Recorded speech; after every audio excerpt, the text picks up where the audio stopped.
Mais uma vez, Marco Silva e o programa Voz Israel, hoje o 512 da nossa série. Vamos falar um pouco hoje da carta que Shaul Hashaliah escreveu a Filemon, que é um dos seus discípulos que estava em Colosso, que tem apenas um capítulo. E em seguida vamos dar a introdução a essa carta que é, acredito, a carta mais contaminada com palavras cretinas que os cretinos de Cretense, que se multiplicaram até hoje, continuam na terra, se multiplicando, levando engano às pessoas. Então, se você quer, se você quer entender que existe a verdade absoluta, você não sai daí, porque dentro de instantes, estamos de volta com mais um programa, A Voz de Israel, de verdade, para mim e para você.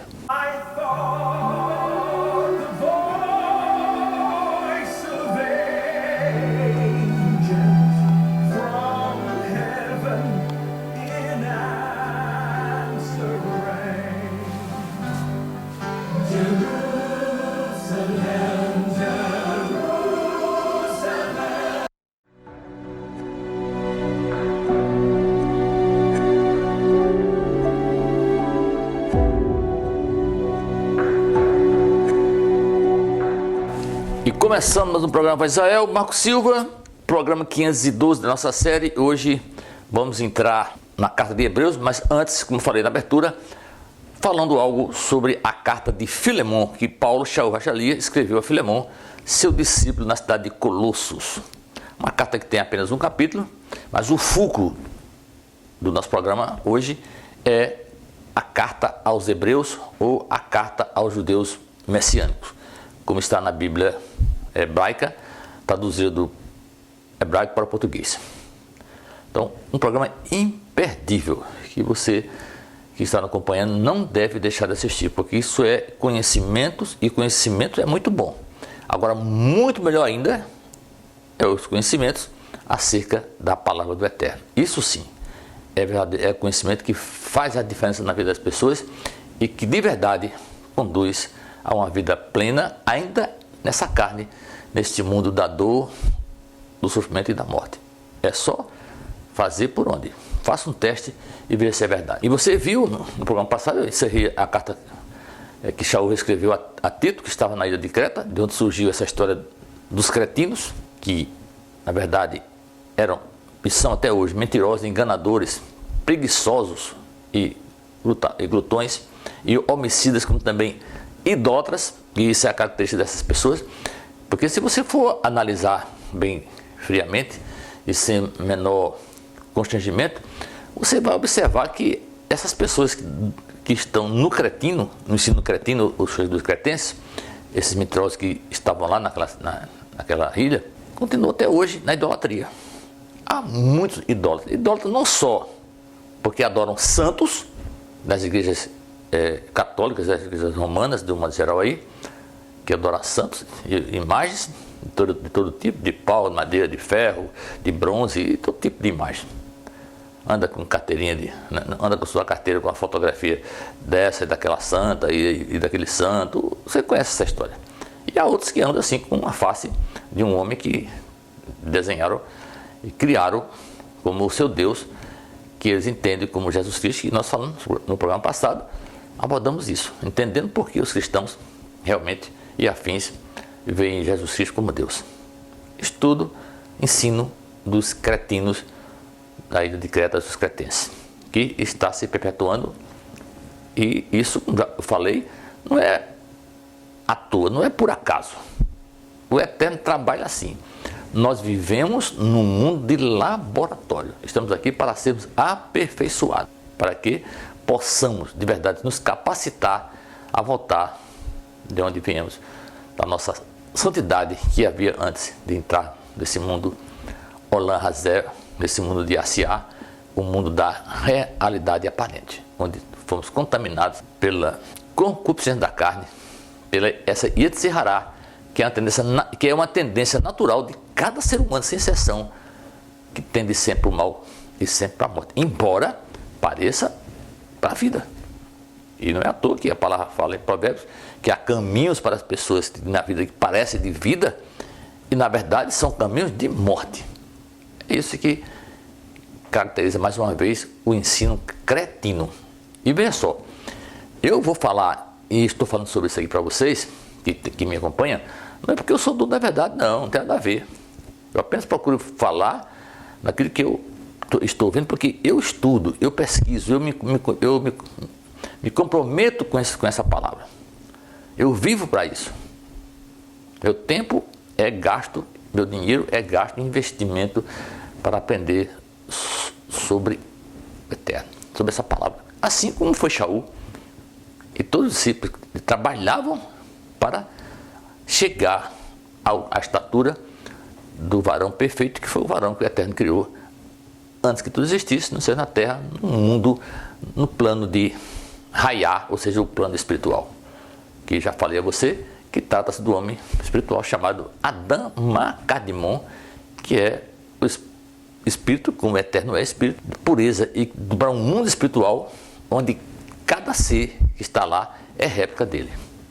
É de verdade igual, não é semelhante, é igual. A igualdade só existe nesse plano, no mundo espiritual. Esses seres têm o mesmo Senhor, têm a mesma fé e de verdade têm o mesmo Espírito.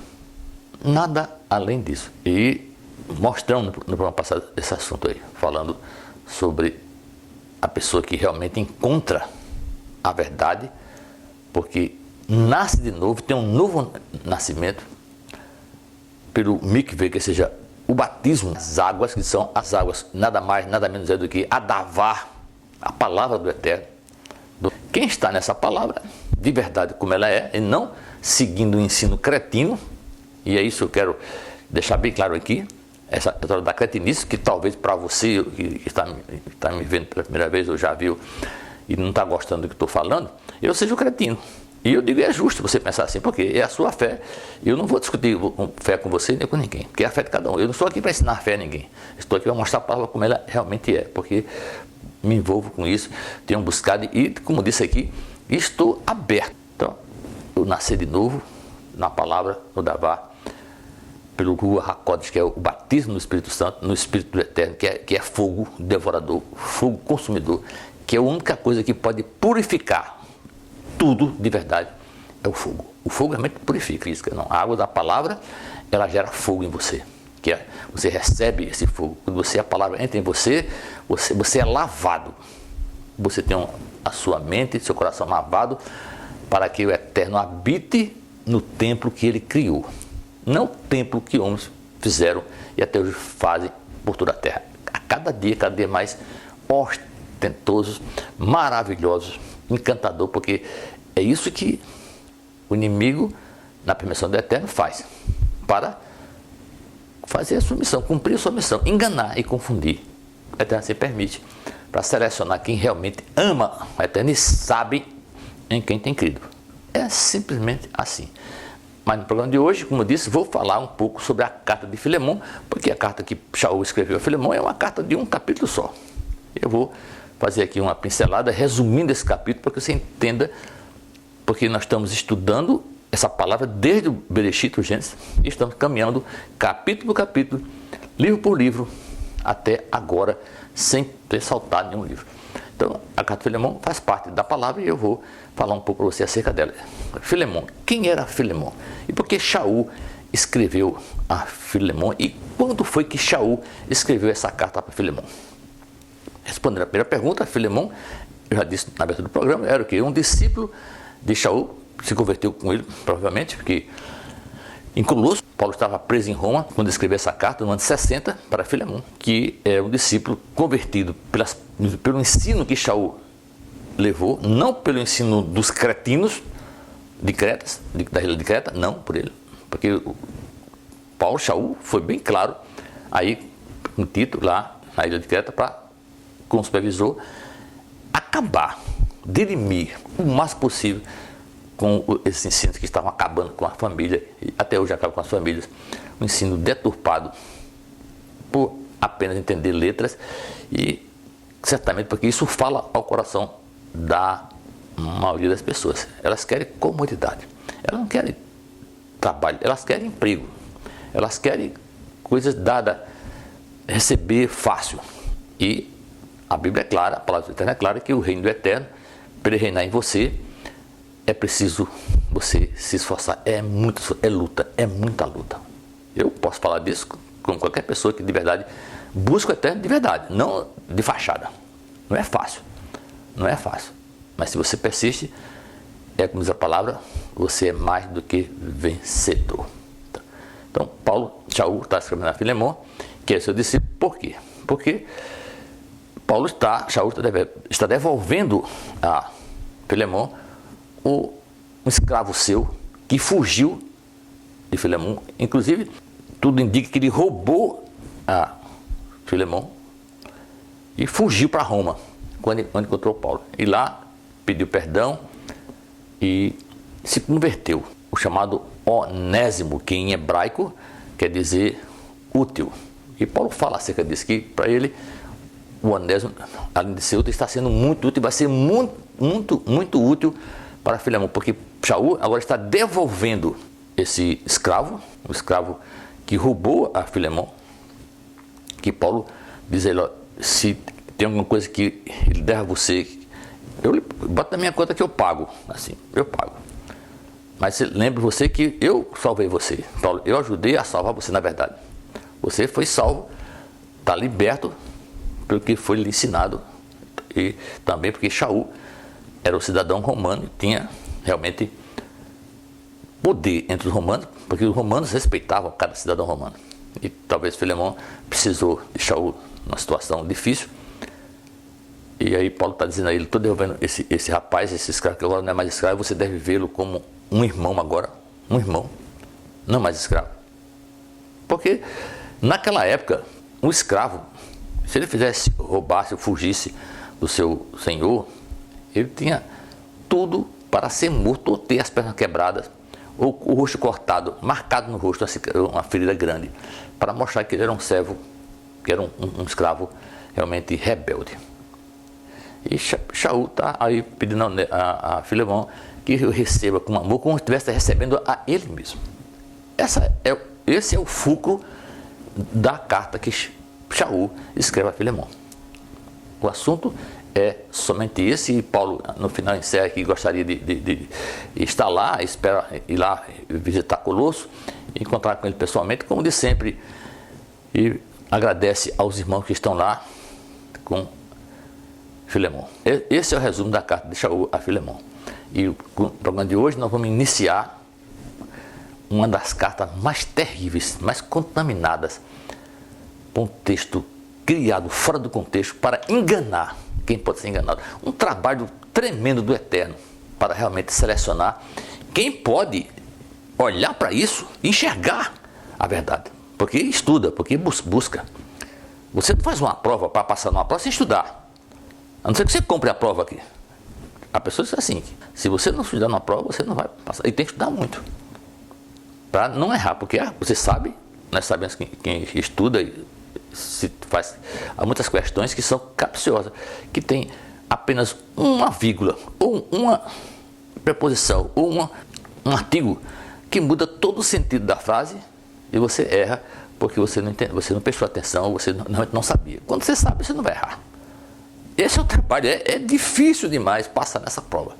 O Eterno nos prepara para isso. Se realmente somos ovelhas da casa de Israel, perdidas que estamos sendo achadas, certamente Ele vai abrir nossos olhos e vai nos orientar para marcar a resposta certa. Se você é uma pessoa assim, é uma ovelha da casa de Israel que está perdida, está sendo achada, vai entender plenamente o que eu vou aqui falar acerca dessa carta aos Hebreus que vamos começar hoje. E é uma carta realmente tremenda, que ninguém que ama o Eterno, que tem compromisso, que quer aprender dele, que quer realmente andar em santidade, não deve deixar de assistir, de ver esse programa.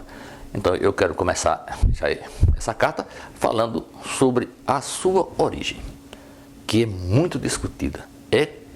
Talvez a carta mais discutida com relação à origem é essa carta de Hebreus. Primeiro que você tem que entender uma coisa muito peculiar, que pouca gente entende por que essa carta recebe esse nome de Carta aos Hebreus. Por que Carta aos Hebreus? Primeira coisa que você tem que entender, Carta aos Hebreus, eu vim saber disso há poucas horas, porque é aquela história. Quando você estuda e fica buscando, porque eu não faço programa aqui para você, não estou aqui falando para você acerca desse assunto, porque eu li ontem não. Cada programa que eu falo aqui, que eu termino, imediatamente eu estou estudando já o da próxima semana. Todo dia eu leio esses textos, todo dia, pedindo ao Eterno que me mostre. E eu vou vendo coisas todos os dias, que ele vai mostrando, porque ele ajuda quem o busca. Se você o busca, você vai encontrá-lo. Ele vai lhe dizer as coisas. E tem coisas que eu recebo momentos antes de começar esse programa, de gravar esse programa para você. Então, por que os Hebreus? Porque essa carta foi construída de verdade para enganar o máximo possível as pessoas que nada tem a ver com o Eterno. Porque são pessoas que são apenas oportunistas, elas querem aparecer, elas querem estar na onda, na crista da onda, mas não tem compromisso. Conhece gente assim? Sabe tudo, se mostra interessado, mas é só fachada, é só sepulcro caiado. Não passa disso. Não engana o Eterno, engana ele mesmo, as pessoas que são como ele, enxergam nele um ensino cretino que é verdade para eles. O cretino aqui torna-se eu, que ensina do contrário, e o que ensina o erro, o engano para ele está certo. Porque hoje está assim, do modo geral. Ninguém sabe hoje, para as pessoas do mundo, está cada vez mais complicado saber o que é certo e errado no dia de hoje. Quem é homem, quem é mulher, feminino, masculino, correto, incorreto, o que é politicamente correto, o que é politicamente correto. Isso é um mundo podre. E o trabalho é esse, para selecionar. Você se sair dessa, você está mostrando que você pertence ao Eterno. É aquela história de Laodiceia, né? A igreja que está rica hoje, mas é pobre, cega e nua. Porque vive disso, de aparência, de engano.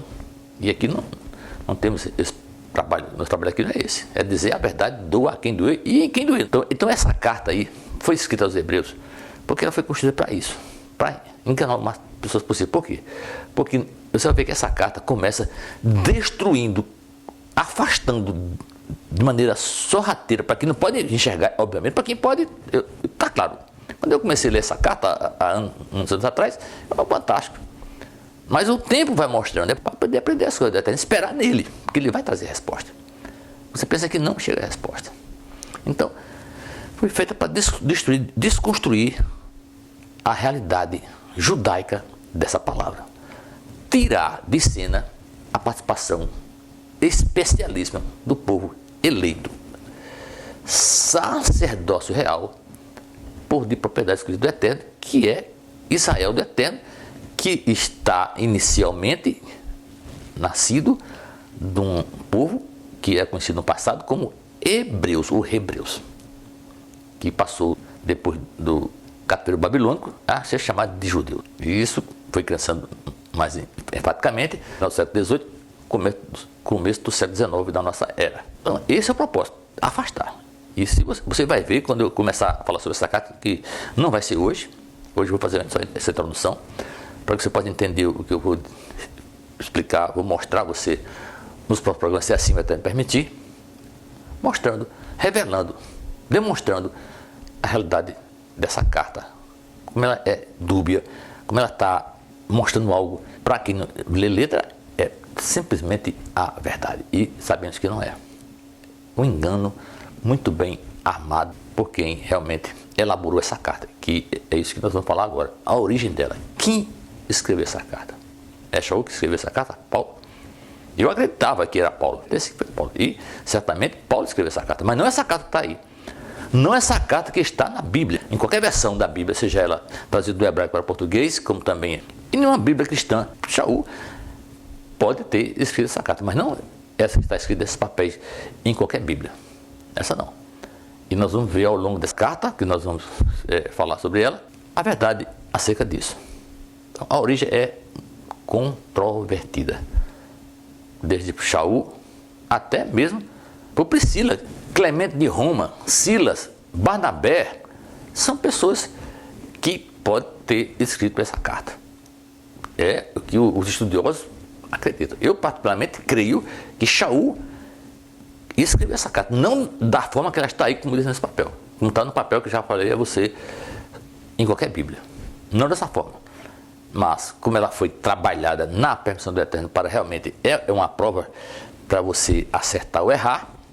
Se você for dele, você não vai errar. Se você tem com ele compromisso, você não vai errar. Porque se você o buscar, você vai encontrá-lo. Você não vai errar.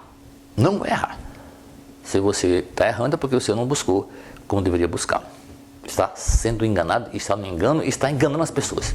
Essa carta é dessa forma. E acredita-se que ela foi escrita do ano 60 até o ano 70. Ninguém sabe a data exata como foi, quando foi escrita e por quem foi escrita. Não sabe. É um mistério. Como eu disse, mais uma vez eu repeti, eu particularmente acredito que Shaul Hachalia, o Shaul escreveu essa carta e ela foi infiltrada, foi envenenada. Colocaram água suja, palavra suja, para envenenar. Então, essa carta realmente vai falar de algo muito sério sobre a origem do Eterno e a origem de Jesus Cristo, que a Bíblia cristã trouxe em cima do nome Yeshua Ben Yosef, uma tradução do grego para o latim, onde Jesus, grego, passou a ser Jesus. E Christos, que é Mashiach em hebraico, Messias, passou a ser Messias no latim. Um trabalho realmente tremendo do Eterno para, como disse, selecionar, separar joio do trigo, bode das ovelhas, o fiel do infiel, o ímpio do que realmente é sadik, é justo. Uma carta que parece ter sido escrita para os judeus, os hebreus de língua grega, que estava na Grécia. É o que parece ser, na verdade, o destino dessa carta, destinada aos hebreus de fala grega, que usavam a Septuaginta. O que é? Lembra da Septuaginta? Lembra da Septuaginta? A Bíblia que foi traduzida do hebraico para o grego. Isso aí. E que, um detalhe interessante que porque a gente entende, é que essa carta não fazia parte do texto original da Bíblia. Foi inclusa depois e certamente ela está contaminada e nós vamos mostrar nos programas seguintes. Você vai ouvir, vai meditar no que eu vou falar e você vai procurar saber dentro de você, do seu coração, na sua mente, se eu estou sendo um cretino, ensinando uma cretinice, ou se o ensino que está aí escrito é cretino. Isso é uma coisa sua com o Eterno. Se eu estou errado, me corrija, porque eu amo, de verdade, quem me corrige.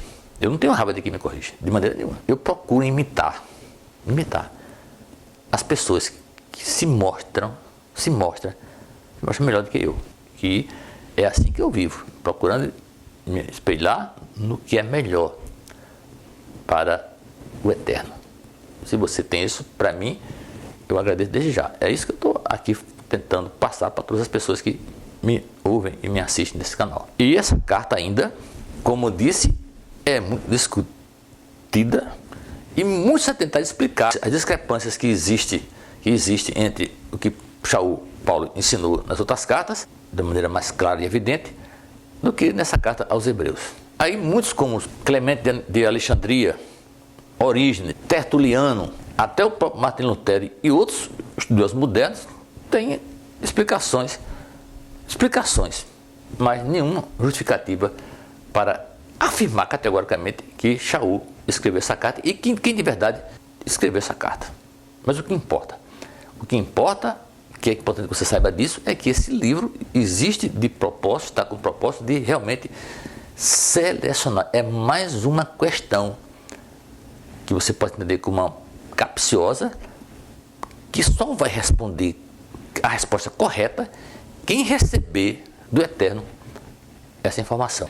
Você tem que estudar a palavra, as cartas que Shaul Hachalia escreveu, o que Yeshua falou, seja lá quem for, essas palavras que você estudou, que você ouviu da boca de pastor, de guru, profeta, seja lá de quem você ouviu, elas devem estar, entendeu, situadas dentro de um contexto.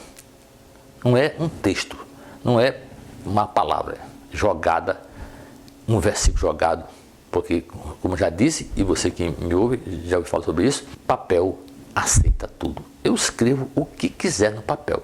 você tem que ver o contexto, como aqui tem falado. Você vai ver, mais uma vez, essa inserção, essa inclusão de veneno, de água suja na água limpa, é clara quando você lê o texto dentro do contexto. É só prestar atenção no que nós vamos ensinar, para mostrar a você, ao longo do estudo dessa carta dos Hebreus, aos Hebreus, ou aos judeus messiânicos, que é uma carta longa. Ela contém 13 capítulos. Então, é uma carta longa. E para começar o programa, dar início, o pontapé inicial sobre essa série de Hebreus, nós vamos ler apenas a introdução dessa carta, lendo do verso 1 ao verso 5. No passado, Deus, presta atenção, no passado Deus falou muitas vezes e de várias maneiras aos nossos antepassados por meio dos profetas. Mas agora, no Aharit Raminho, no dia do tempo do fim, ele nos falou por meio do seu Filho, a quem concedeu a propriedade de todas as coisas e por meio de quem criou o universo. Este Filho é o resplendor da Shekinah ou Shekhinah, a expressão exata da essência de Deus, sustentando tudo o que existe por sua palavra poderosa. Depois de ele mesmo ter realizado a purificação dos pecados, assentou-se à mão direita de Hagadullah Ba'amironim, que quer dizer o Deus Altíssimo, o Deus sem igual. Desse modo, ele se tornou muito melhor que os anjos, e o nome que Deus lhe deu é superior ao deles. Pois a qual dos anjos Deus disse: você é meu filho, hoje sou seu pai.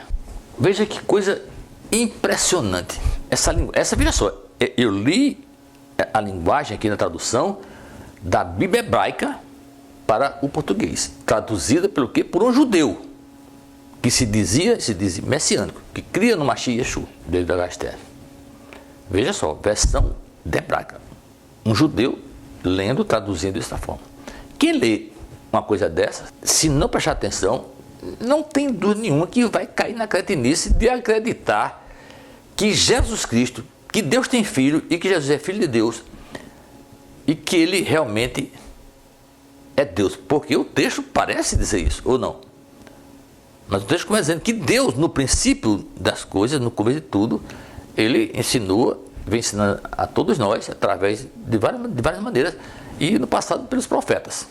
Mas agora, nos tempos atuais, aí no tempo que Paulo estava aí, mas aqui é a palavra de no final dos dias, no fim, que é a geração final de Yeshua, que Yeshua falou que não passará essa geração até que isso tudo vai acontecer, que esse mundo vai sumir do mapa, a humanidade vai sumir, e muita gente até hoje fica discutindo essa bobagem, porque entendeu letra, como se Yeshua está dizendo que depois dele o mundo ia se acabar imediatamente. Ele está dizendo que depois que ele veio aqui, ele partiu, essa é a geração final, não existe outra geração além dessa. Então essa geração vai acabar no tempo certo, que está mais próximo do que nunca. O fogo realmente vai queimar isso aqui, desde as explosões vulcânicas, artefatos nucleares e armamentos, desde as explosões de posto de gasolina, gás encanado, substâncias inflamáveis que estão por todo o mundo espalhadas, assim como também pólvora, nos quartéis, de todo canto tem armas. Como aconteceu no dilúvio, que a água saiu debaixo da terra e caiu do céu. Não existe essa coisa de Tikkun Olam, mudar esse mundo aqui está morto. Enquanto houver humanidade nessa terra, essa terra não subsistirá, porque essa raça é maldita. Ela cresce mais do que barata e cada dia mais pior do que a do passado. Parece, aparentemente, beleza externa, mas no seu interior as pessoas estão cada dia mais podres, mais longe do eterno, mais longe do verdadeiro amor, mais longe da paz. E não tem paz e jamais haverá paz com essa unidade. Já disse aqui N vezes. Eu vou parar por aqui, porque isso requer um estudo bem pautado, bem abalizado e com o tempo. Como eu não quero estender o programa de hoje, eu vou deixar você decidir se vai querer estar conosco no próximo programa. E encerrando o programa, como de sempre, vamos agradecer ao Eterno, porque isso é de bom alvitre. Baru Atadonai Eloheinu Melech Haolam. Toda Rabá.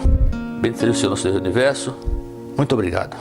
Toda Rabá, Shel Yeshua, Shel Rai. Muito obrigado por Yeshua e pela vida. Toda Rabá, Shel Esparra, Shel Hatorá. Obrigado pela tua Torá, pela vida. Rai Elion, El Shaddai, Avni Malakir, Shamai. Quer dizer, Deus do Altíssimo, aquele que nos sustenta, Criador dos céus e da terra. E você que o programa, o nosso Darbá. Muito obrigado por estar conosco mais uma vez.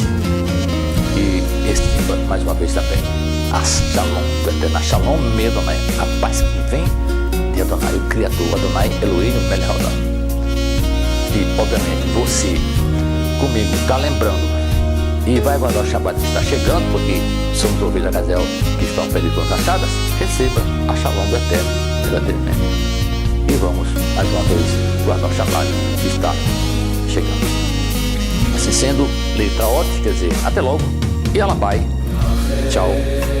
Shabbat Shalom, Shabbat Shalom, Shabbat Shalom.